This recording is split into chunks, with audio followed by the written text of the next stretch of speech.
Welcome back to the workshop, guys. I'm late to the party with a review of this Proxima 1687 dive watch, but it has definitely been worth the wait.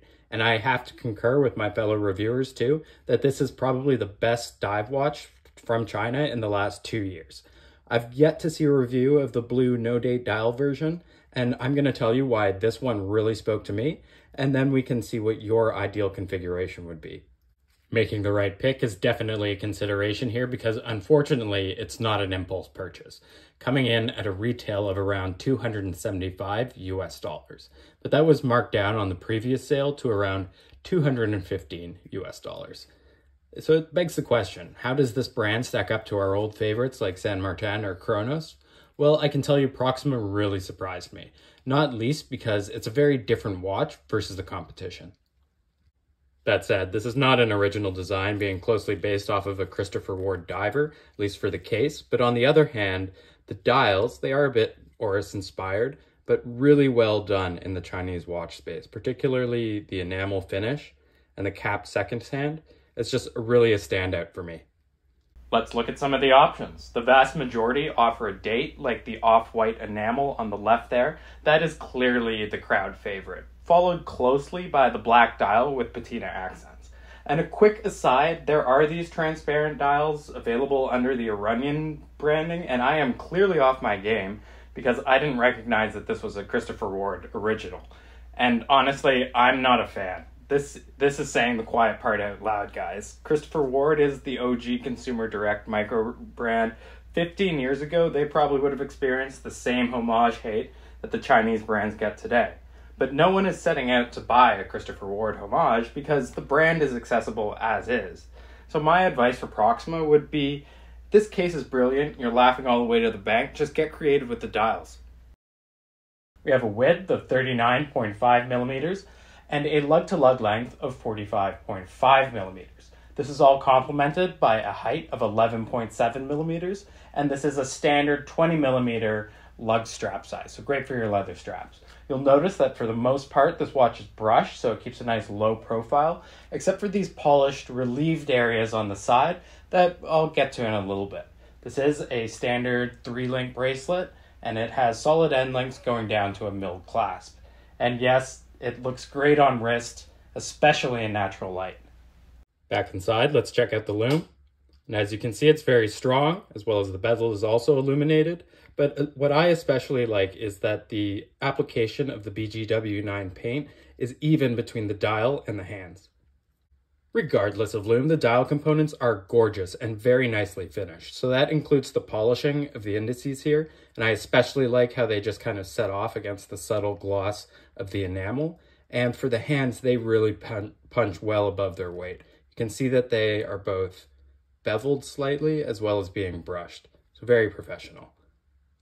Speaking of enamel, these dials really need to be seen in person because the stock photos don't do them any justice and actually looks kind of garish.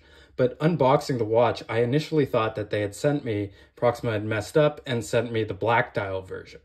But I took it outside and bang on, there's my dark blue enamel right there. And that's perfect in my view because somehow, whether it's been a dive watch or any other watch, I've never found a blue dial that really worked for my rotation, add to the permanent collection kind of thing.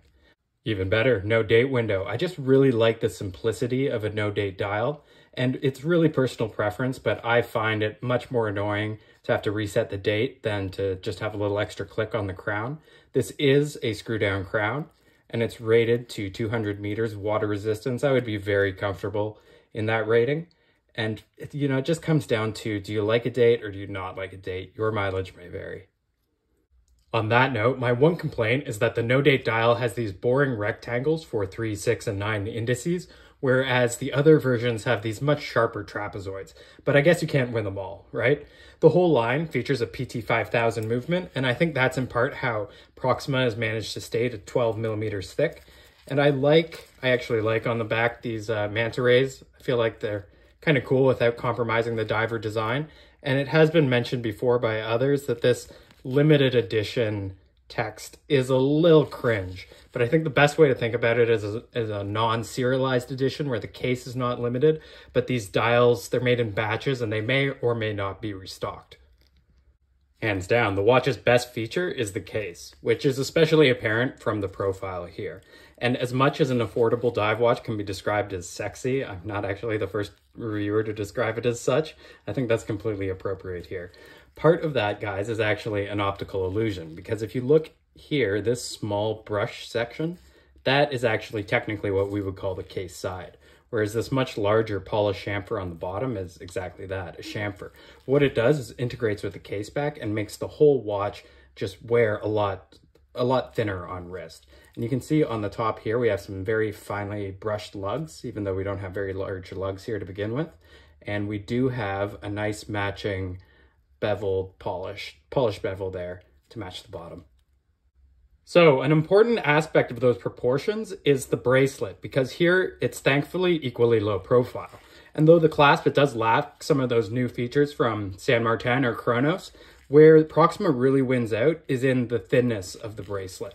It's quite frankly, it's better than Oyster homages from either of those two brands. And I guess that's as good a time as any to show off the myriad scratches that I've already attracted here, because yes, I have started wearing this all the time. I love it. I've taken it swimming on some low intensity hikes, and it is not too dainty for an active lifestyle. And take a last look at the bezel. You can hear the action. It's equivalent to most San Martins, but it's not going to match against the best bezels from that brand. And I'm 90% sure, guys, that's because the designers here have had to cram the mechanism under such a low profile bezel. And this watch just wears so thin. It's amazingly low profile. I love the non-existent Riho chapter ring area and the very subtly domed sapphire crystal. It just all integrates amazingly with this thin case aesthetic. Why am I simping so hard for this watch? It's not very cynical after all. Well, I have been looking at the model since last year, when many reviewers, they declared it the best diver of 2022. However, I just couldn't justify that kind of money for a unicorn logo and really cheesy, childish font. But they got it right, they flipped a switch, and now guys have been posting these every sales cycle since, and I've been getting a bit jealous, to be honest. So it would be irresponsible of me not to recommend this for the upcoming sale on August 21st. Hopefully we see some new colors in the not so distant future, but black and blue has me covered.